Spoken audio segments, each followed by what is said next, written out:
My desire for my half-brother caused me a lot of trouble. I knew it was wrong to get close to him, and I didn't want it at all. But something inside me kept telling me it had to happen, and I really didn't feel good. Come and listen to my story and find a solution to this problem of mine. It was an ordinary day. I was standing in the kitchen. I heard my parents close the door and leave the house, and I knew there would be no one home. My parents had gone to offer condolences to some of their relatives, while my half-brother Mason refused to go, saying he had too much schoolwork. It wasn't uncommon to be home alone with Mason, but for some reason, things felt different today. The house was so quiet that even the slightest sound was much louder than it should have been. I, on the other hand, was busy preparing lunch. Lately, however, Mason has been acting a little more distant, but we have never been very close. Especially since our families got married years ago, we have always been strained. I had just finished chopping the vegetables when, as I expected, I heard him descend the stairs with slow, measured steps. He appeared on the doorstep, leaning back. "Hey, Lisa," he said, quite casually, but there was something in her voice that I couldn't understand. "What are you doing?" he asked, and I replied, "Pasta." And he said, "Okay, I just wanted to make sure I was curious," he said. But instead of walking away, he continued to watch me with a strange expression. I could feel his eyes on me as I moved around the kitchen, and it was starting to make me nervous. I asked if everything was okay. Finally, I looked at his face. I saw that expression again that I noticed last week but didn't dare to question. His sense of comedy in me didn't match the pale and dull expression on his face. He turned to me and said, "You look a little nervous." I lied, "I'm fine," and suddenly wished the subject had changed. Mason approached the counter and stood next to me. The smell of perfume sounded stronger and fresher. It was a bit overwhelming in the small kitchen area. She started whispering, "You know, it's just the two of us in the house today." I paused and did not dare to look at his face. Just then, he said again in a hoarse voice, "There are no mom and dad. No one will be able to divide us." "Really?" said I, surprised at how clearly I sounded. But the tension between us was there. The atmosphere had become strangely heavy. I turned off the stove. The dish was almost ready. I hesitated, not knowing exactly what was what.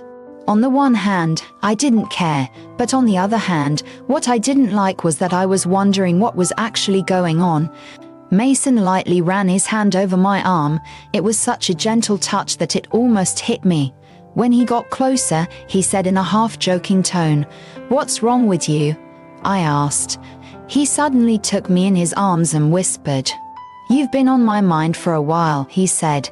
The words hung in the air as if they had never been said, and suddenly I realized what had happened. "Mason," I said, "don't even think about it." My voice shook, my eyes darkened, and for a moment I wasn't sure what to do. At that moment, as if he understood the seriousness of the situation, he continued speaking with a rebellious smile on his face. "There are only two of us here. Do you mind asking for something else?" But talking was definitely not what he was thinking of. I stepped back, creating some distance between us. At that moment, it felt as if the kitchen had narrowed and the distance between us became suffocating. His words were playful on the surface, but there was something darker underneath, something that makes me feel like I'm standing on the edge of a cliff. I forced a laugh, trying to compose myself, but my voice came out shaky. "What exactly do you want to talk about?" I said. Mason's eyes lit up with an emotion I couldn't identify, but he didn't immediately respond. Instead, he took a step closer, closing the distance between us. My heart began to beat rapidly and the tension intensified. "Come on," he said in a soft but insistent voice. "Lisa, you know what I mean." I turned around and took the plates I had prepared. His presence felt like a dark shadow behind me. I felt like I had to get out of the kitchen, escape the weight of the moment. "Let me take these to the living room," I muttered, trying to sound casual. I walked without turning around, but I could hear him following me. I put the plates on the coffee table, and Mason sat on the couch and continued to watch me, his eyes never leaving me, as if he was waiting for something I couldn't understand. I sat on the farthest corner of the couch, keeping a safe distance between us. The television was on, but I couldn't pay attention to it. I could feel the weight of his eyes on me. We sat in silence for a while, the faint ticking of the clock on the wall echoing in the background. Each second passed with agonizing slowness. The tension between us was there, unspoken but undeniable. "Have you ever thought," said Mason suddenly, breaking the silence, "what things would be like if we weren't related?" His voice was low, as if he wasn't sure if he was saying the right thing. I felt sick to my stomach. This limit was greatly exceeded. I wondered if what we felt at that moment had any meaning. I questioned whether I could accept it, but I had no answer. How else could I say it? "This is weird," I said, trying to distract myself from these thoughts, and tended to my plate, but I still had no appetite. Instead of stepping back, he pressed on. "Yes, it's really strange," he whispered. "After all, we're just half-siblings, it's not blood-related," as if he'd already made the statement. It turns out he was partially right, but still what he did wasn't right. I finally turned my gaze to him and was surprised by the intense look in his eyes. But he wasn't kidding. Seeing that he was serious was even worse, because even though I didn't want to admit it, it scared me more than I'd ever been. "There's no way we can do this," Mason said, but before I could finish my sentence, "Why not?" he interjected. His voice was soft, almost pleading. "Nobody will know. We are on the right track. We're just talking," he was saying, but I could sense that wasn't his real intention, the real message he was hiding behind the words. I nodded. "Impossible. We are a family now, no matter what," I said. I had built a bridge between me and him, but this bridge could not evolve in any other direction. There was a silent pause between us, but I could still sense the sadness that wasn't reflected on his face.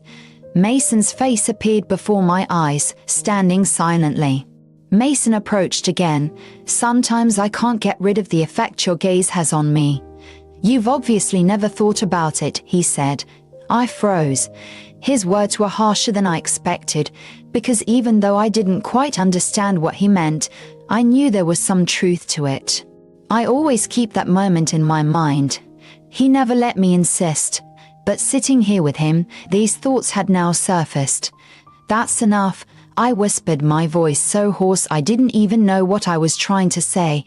As if I wanted him to tell me to stop, or did I want him to tell me to stop? Just then he touched my back, and his touch created a contraction in my back.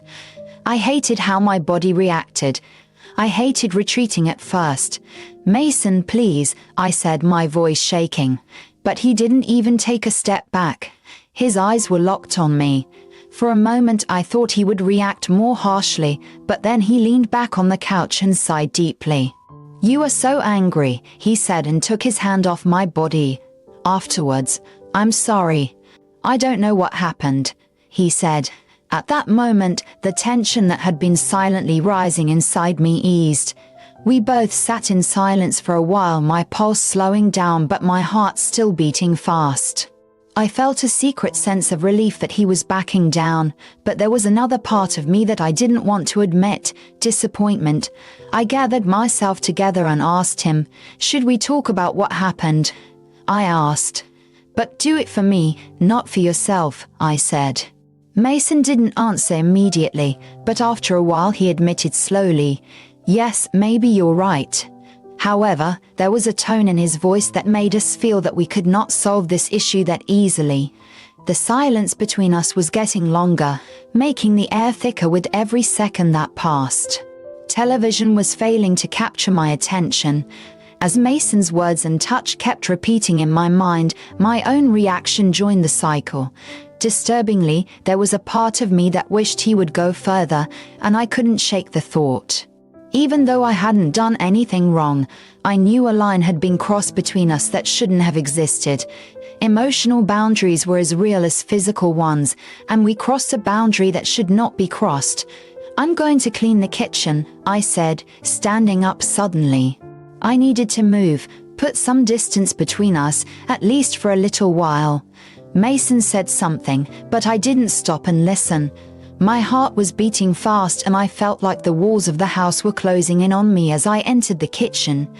I tried to distract myself with the dishes, but my mind was still on the living room, on Mason. My thoughts kept returning to Ian and our experiences. I had no idea how we could overcome this. While I was acting like everything was normal, I knew it wasn't normal. I heard footsteps coming from behind me. I didn't need to turn to see who it was. Mason was standing at the door. "We need to talk," he said softly. I turned around and said, "I don't think we need to talk." He sighed and I could hear the disappointment in his voice. "We can't pretend this never happened," he said. "That's exactly what we'll do," I said firmly. When I finally turned to him, I tried to look him in the eye and force myself not to step back. But it was really hard to do, because there was a fight on his face. I could tell he wasn't going to give up. He took a step closer and said, "Why are you so afraid to confess?" he asked. "Why is it so hard not to accept that there is something between us?" "Because it's wrong," I said, my voice shaking. "We are considered family." "We're not really family, Lisa," Mason replied sarcastically. "We didn't even grow up together, we just met a few years ago." "It doesn't matter," I said. "We live together now, our parents are married and we have to be like siblings." He looked into my eyes for a long time, as if he was looking for my answer. The same contradiction was going on in his mind. This was no longer just about the two of us. The consequences were about what could happen if we gave in to our feelings. "I understand," he said softly, but he couldn't deny the feeling in his eyes. "I can't act like I don't feel anything for you." I was afraid to confess because it would affect not only our relationship but also our lives. "We can't do this," I said, my voice barely a whisper. "It would ruin everything." Mason took a deep breath and shook his head slowly, but I could see the disappointment in his eyes. "Yeah, I don't want to ruin anything. I just didn't think I'd feel this way," he said. I didn't want to hurt him, but at the same time I couldn't continue this situation. I had to stop it to avoid chaos. "We should stop at this point," I said, my voice harsher. "Anyway, it's nothing concrete. Maybe it happened because we were stuck in the same house for a long time. Once you relax a little, everything will return to normal." Mason was silent for a moment. I could see the conflicting emotions on his face. Finally he nodded, but it was a reluctant assent. "Okay," he said, stepping back. "I don't want to disturb you." At that moment, I released the breath I was holding without realizing it. A feeling of relief washed over me, but it was overshadowed by a deep uneasiness. I had hoped things would get simpler, but I wasn't sure anymore. "Thank you," I said quietly, but my voice was straining. I forced a smile, but it was nothing but empty. Mason turned to the door and hesitated for a moment. "I think I misunderstood some things," he said.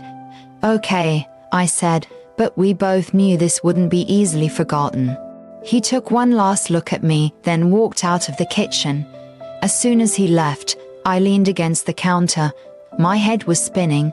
I had stopped what was happening between us, but I couldn't shake the feeling that it wasn't over. There was still something unresolved between us, and as much as I wanted to act differently, I knew it was best not to pursue it.